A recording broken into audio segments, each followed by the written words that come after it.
Happy Tuesday, Justin. What is going on? Happy Tuesday, my brother. It's Taco Ball Tuesday, and we are in the thick of it for NBA free agency. Some trades going down. The draft happened just a short while ago. But first, last we saw of you, you were joining us from the great state of Florida, but you have since driven all the way back to Charlotte, North Carolina, as represented on the shirt. Tell me, how many times did you stop for Taco Bell on the way home, and how many times did you stop to relieve yourself of Taco Bell on the way home? So fortunately, I did not have to stop once to relieve myself. I've built up a really nice response. Justin, you got to remember, I basically have the digestive system of a cow from living in China. So, Taco Bell doesn't really affect me like the average person, but it doesn't affect me too much either over the course of like 25 years of at least once a week eating. But you're building up that immunity. Yeah. But that's still what, like 10 hours? How many hours in the car? So with a still relatively sick 1-year-old, it ended up being, we left like 2:30 p.m. and got in around 12:15. So, 10 hours. A little less than 10 hours. But so there's only you didn't have to stop once to relieve yourself? Oh, I did. Yeah. But there's only one Taco Bell stop, which is okay because it made me, every time I drove by a Taco Bell, I was like, man, I want to stop. When I finally did, and I rolled up and I ordered that cravings box, it was delicious. I was afraid for a second because there's the sign that, hey, due to shortages, you may not get all the ingredients, but the crunch wrap was perfect. 5-layer burrito was awesome, and then the spicy cheese potatoes to round it off. It was phenomenal. All right, so I know you're a fan of the $5 box. You like those? Sure. What is your drink of choice at the Taco Bell? Do you dip into the caffeine sugar spectrum, or do you go sans drink and just consume water? Oh no! I mean, with the meal box, you got to go Baja Blast. So Baja Blast is my go-to. Every now and then, I'll mix it up with the I think it's the fruit punch, whatever the red Powerade is. I'll mix it up there sometimes, but my go-to is still very much, and my heart's desire is still very much the Baja Blast. So I think they have, I don't know if I've been to one with red Powerade, but I know they have like the Tropicana red fruit punch, I think is their brand of. That's it. That's it. The red Tropicana red fruit punch. Yeah. Yeah, give me the red stuff. We got to say as well that the nacho fries are back. Nacho fries are absolutely incredible. So we not only have the fries back on the menu, but we have the nacho fries commercials are back on TV. Oh, yes. Those commercials are legendary. Like the first time that original came on with the, it's like horror movie theme trailer. Yeah. I swear, like everyone in my family that was watching the TV at the time, they were glued. They were like, what is this? And then the fact at the end that it was a Taco Bell commercial was... Oh, yeah. Oh. My father-in-law is like, oh, what is this movie? It seems really nice. And then he's like, but it gets him like every time. Like this, like every time the commercial comes on, he's like, yeah, I'd like to see this. He's like, oh, this is for those nacho fries again. They got me again. They reeled me in. So yeah, I mean, shout out to Taco Bell. Shout out their social media, top notch. It's incredible. We're getting engagements on Twitter. Oh, some of their social media people. Some of their ad campaigns have been phenomenal. Like I haven't really been a fan of James Harden since he was a breakfast defector, but that really reeled me in for a while and made me a bigger fan of James Harden. And then I stopped being a fan of James Harden. But what's your drink? What's your go-to drink? So my go-to is roughly half and half of Baja Blast with original Mountain Dew. And for whatever reason, the combination, it glows in the cup. It's like a glow in the dark mixture. It's like super neon. But I like to have sort of half of the Baja, half the traditional Mountain Dew in there. And that is like, try that. Yeah, never get ice. Yep. Long time ago, just like I refuse to get ice there. So fill it up. So here's the question then. Do you take that? Would you still do that when you're going through the drive-through? And they're like, yeah, what drink do you want? Do you still say, hey, I want the half Baja Blast, half Mountain Dew, and no ice? No, I don't, but it's definitely not out of the realm of possibilities to just order a second drink and get a full of each and then mix on the way home. Ooh. Or back at the homestead. Because I typically don't eat Taco Bell while driving. That's a sit-down meal for me. Yeah, you want to enjoy it and be fully engaged. Oh yeah. We could talk about Taco Bell for quite some time, but Justin, we have wild moves in free agency right now. Where do we even start? Dude, I just don't understand how much money the NBA has. Like, these teams are just like, I don't know, just giving it away. And remember where we were 12 months ago when everyone was saying like, oh, we're gonna tighten our belts here. Like we don't have any revenue streams. So basically the only places I've seen that playing out is the NHL, where teams are just trading. Like, the Vegas Golden Knights just traded the Vezina winner. And if you don't know what that means out there, for you basketball fans who don't know anything about hockey, the Vezina winner is the best goalie in the NHL, the award for the best goalie.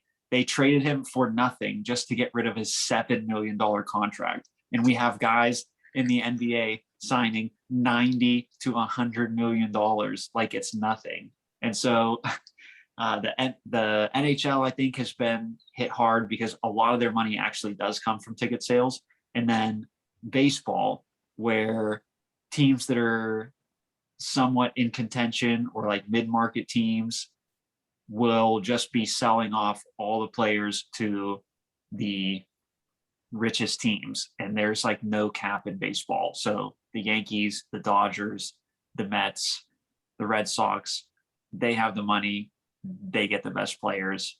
And so in MLB, you just see the rich getting richer because teams are like, well, we didn't make money on tickets, blah, blah, blah, and they're just not going to spend. So, but the NBA, plenty of money to go around. And I think we got to start with the Cleveland Cavaliers and their newly minted $100 million man, Jared Allen. Yeah, who's that behind you? And who is just a ferocious dunker and a ridiculous shot blocker with the most perfected afro since Julius Irving, or maybe Ben Wallace, but I don't like Ben say since Julius Irving. This is like, it's fine. He is a joy to watch play. Definitely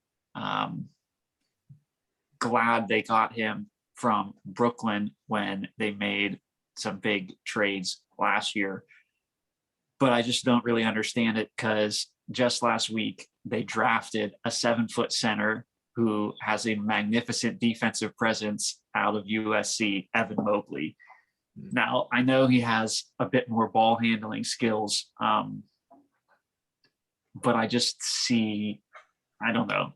I guess I have to wait to reserve judgment until the season, but I don't see how these two share the court for long stretches of time together. But I don't know. Maybe I'll be surprised. Maybe Evan Mobley doesn't play down low very much, and he's shooting threes, a creator, a three. If he's like, I don't know, Nikola, where he's like shooting rainbow threes and just like beating people off the dribble and just doing like crazy horse moves, I'm all for it.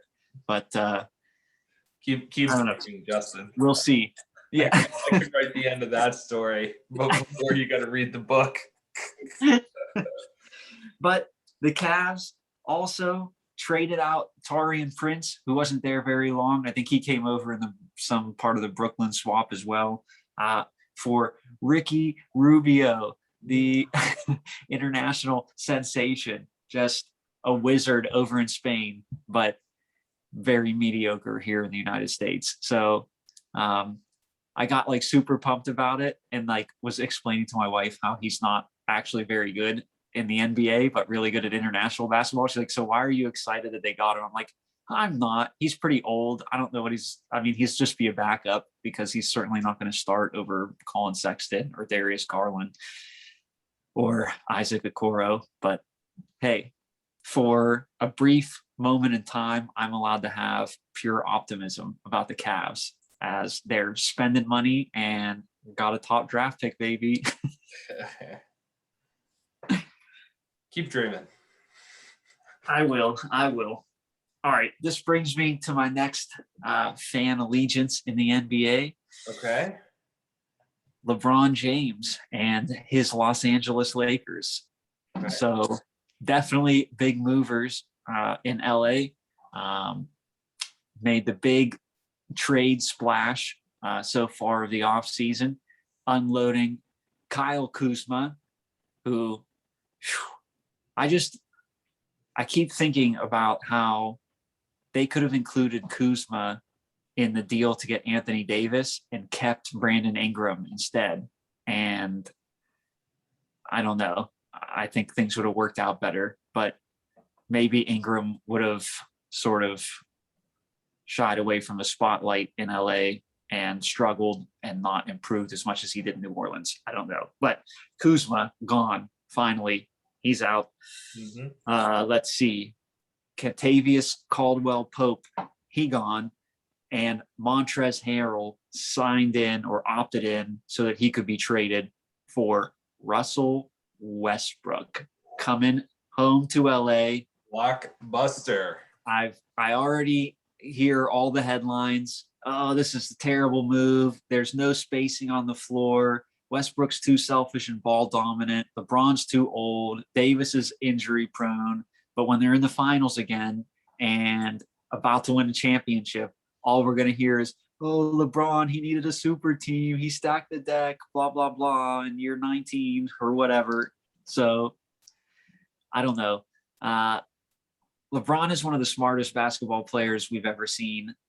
I have a feeling he'll find a way to make it work. I think Westbrook will take some of the load management away from LeBron in terms of ball carrying, in terms of banging on the glass for rebounds, because they have a very similar skill set in terms of high volume points, rebounds, and assists. So there's only so much to go around, but he likes to play really fast. LeBron likes to throw it down. I think you can get a bunch of different looks and find a way to be successful with him handling ball responsibilities when LeBron's not on the court, and working a faster game perhaps with Anthony Davis. So we'll see how that plays out. The Lakers have also picked up on 1-year deals, bringing back a couple ex-players. Dwight Howard of only 2 seasons ago from the championship year, leaving your Philadelphia 76ers to come back to LA to try and run one back, and bringing back Trevor Ariza, who has not played in a Lakers uniform since about 2009 on a 1-year deal, and getting Wayne Ellington out of Detroit. But the big blow to the Lakers offseason so far is not players they could have gotten or have yet to acquire. It's fan favorite, the Caruso, the smoke show, on his way out of town, signing a big deal with the Chicago Bulls to join his former teammate, Lonzo Ball. So Bulls making some moves. I think a big detriment to the Lakers there. I think he provided quite a bit off the bench, but they're bringing in new guys. There's still moves to be made out there. They still got to maybe re-sign a couple guys like Horton Tucker, maybe bring back Wes Matthews to fill out their roster, but we'll see what comes of that. But so one thing I wanted to say about Westbrook, I think that regardless of if you think this roster is going to be better or worse off with bringing him on, I just want to respect the fact that we will be able to see LeBron and Westbrook on the same team. Like that's just going to be fun to watch. And I am genuinely curious to know how they balance his not only play style, but just his ethic and his fire as a squad. I think he's going to bring them. There were times last season, even before LeBron was injured, where it seems like the squad was a little lackadaisical. And I think bringing Westbrook on, I mean, he comes into every game like ready to comes the fire, baby. Just ready to torch the other team on both sides of the court. So I kind of like having some of that recklessness in LA. And there's part of me that says, you know, as much as I hate the Lakers, I would like to see Russell Westbrook succeed, because he's a grinder, and he's been grinding in the league. This is his fourth team in the last 4 seasons. So I mean, this guy, like, he wants to win, and so there's part of me that wants to see him win. I'd also love to see him win a title before James Harden, for sure. So what if they went up against the Nets to do that too? That's what I'm saying, man. Could be phenomenal. That could be disgusting, going up against Harden and KD. Ooh. KD versus Anthony Davis. Mm-hmm. In terms of matchups, but Westbrook versus KD, Westbrook versus Harden in terms of teammates, LeBron versus KD in the finals again, LeBron versus Kyrie in the finals. Could be so many storylines. Yeah, but I don't want to discount or discredit the defending champs, because I think they should rightfully be the favorites to come out of the East again. But okay. So before we move to the Eastern Conference, you know, things have been a little bit quiet in that other team in LA. What are the Clippers up to, Justin? Well, Kawhi Leonard opted out of his deal, out of his player option. He is on an ACL tear. So I don't think he's going to be getting a max deal from somebody. I mean, I suppose he could. KD got a max deal in Brooklyn coming off of his Achilles, knowing that he wasn't going to play for most of that first season, if at all. But consensus is that he'll most likely return to the Clippers on a 1-and-1 deal where he could opt in for a year or two or opt out, and just sort of see how the season plays out, if the Clippers make any other moves, or if they show promise. And then go for maybe a long-term max contract at the end of next season, because I don't think he might not play for a whole year. So that wouldn't surprise me at all. Yeah. He has the ability to come back. He chooses not to. Right. But so you think about next year's free agents, KD will have the option to become a free agent. I think Kyrie and Harden and Bradley Beal. So there's going to be some big names and plenty of money getting shelled out again next year. So people are already starting to plot, like, where are people going to go? Who's signing the short-term deals so that they can try and negotiate their way into a big team with all their buddies, or whatever the case may be. So I think people are already planning ahead in that. But I don't know. Clippers, they re-signed Nicholas Batum. I haven't really heard much else going on for the Clippers. So let's make our way to the Southeast, to the Sunshine State of Florida. What is going down in a little quiet city called Miami? Oh, I was going to say there's some big news out of Orlando, but I think that's just that another ride at Disney is closed down. So um, Star Wars the Land is Heat, fully open. the Heat are signing a max extension with Jimmy Butler. All right, so he's going to be there for another 5 years, maybe. I think 4-year extension on top of what he had. So he got the max. He's getting a max extension. They're working that out with him. They are giving your doppelganger Duncan Robinson 5 years, $90 million to return, and they are working out a sign and trade with Toronto for Kyle Lowry. Mm-hmm. What do you think Kyle Lowry's fit is with the Miami Heat? I think he wants to ball with Jimmy Buckets. That's I mean, I almost saw him retiring in Canada, in Toronto. So it surprises me that he's enough fire in the Heat that he's, at the end of the day, he's tired of the cold. And I think he says we've got a better chance of going the distance out of Miami instead of Toronto. But this is one of those moves where I see them being a better team, but I still don't see them being a great team. Like it's competitive enough to handle Milwaukee. Yeah. Like, no. So with this pickup, who Brooklyn are your top Philly.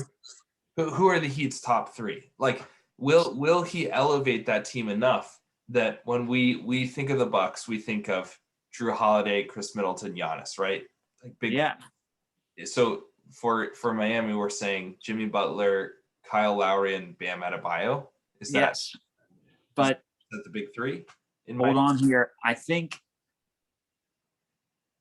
that's big three is not enough to, I think, even maybe crack the top four for the Eastern Conference. I think that's sort of like a middle three. They need, or medium three. Okay. Mild sauce, hot sauce, fire sauce. I think what do you think about Lowry possibly being joined in Miami by his best friend and former running mate, DeMar DeRozan? Okay. I think the Heat could be in play to pick up DeRozan. I think that makes, I heard DeRozan to LA possibilities, but I think that makes Miami a attractive destination because him and Lowry were that close and that tight. And it sucked to see them win without DeMar DeRozan. But I could see the Heat finding a way to add DeRozan, and those four guys for the Heat could make some troubles in the East if they could do that. Okay. So I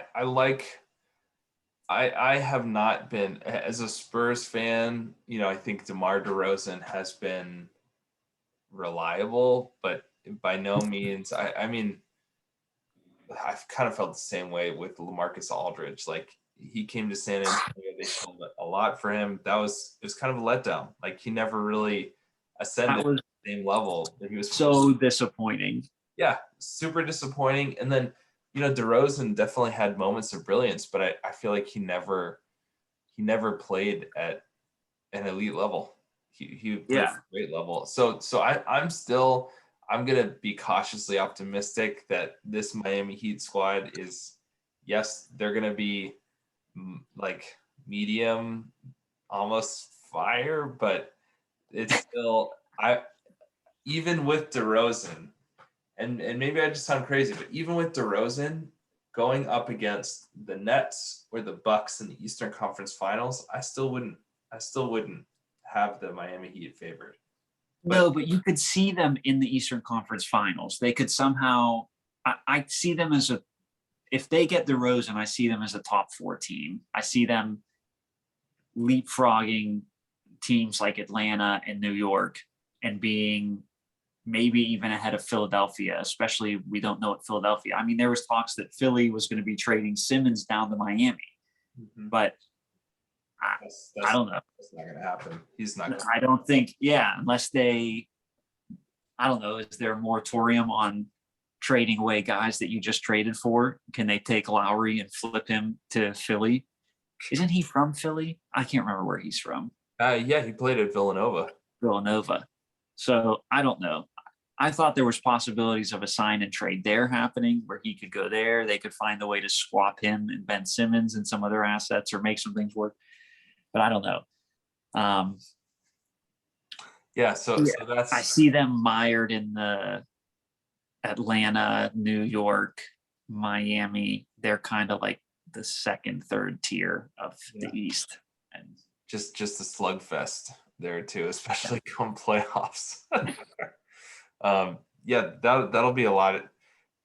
I'm very curious to see if they go after DeRozan to kind of complete the package, and then I would love to see DeRozan and Lowry playing again together. I think they would love to see it as well. It'll be fun to just see how that, after very disappointing, not as a disappointing regular season as much as a playoff ending for the Heat, to see how they bounce back and build on a maybe above average season. Anything else jump out for you in free agency, Justin?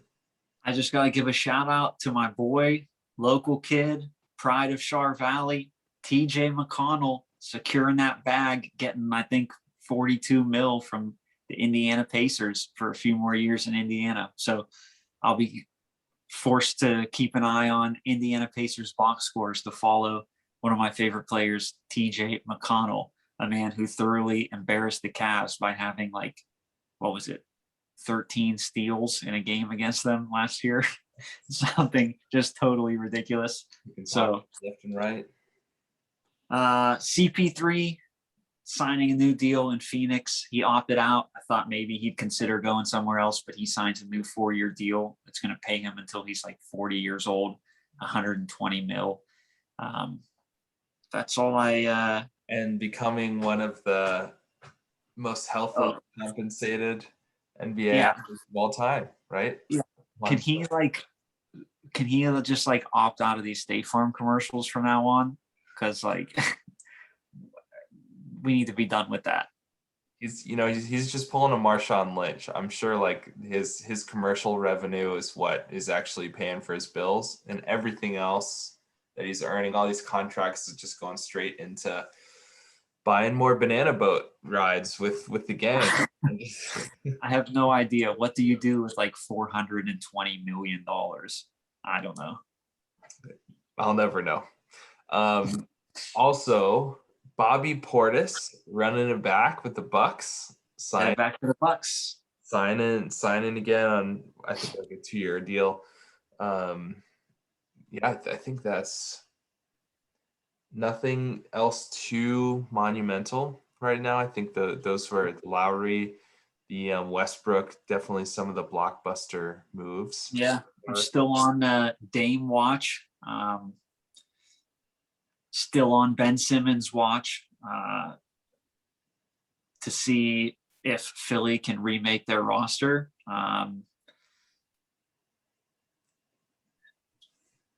Sixers are going to hit a point where their desperation sinks in. All the other teams right now are just laughing at Philadelphia. And oh yeah, they think they can get this much for this bum. Yeah, they re-signed. Yeah, Freeman. The Sixers, they re-signed Kork Maz. I'm sure that'll do them well. Sure. Yeah, Philly fans are going wild. We'll keep following. We'll keep following free agency. I did want to briefly highlight a couple things in Olympic basketball. What you got, guys? So first off, I have to acknowledge the great troll, KD himself, being trolled by the USA squad. This was either before, I imagine this was before they went into during the opening ceremonies. So it had to have been Bam or JaVale. It's got to be, it had to have been JaVale.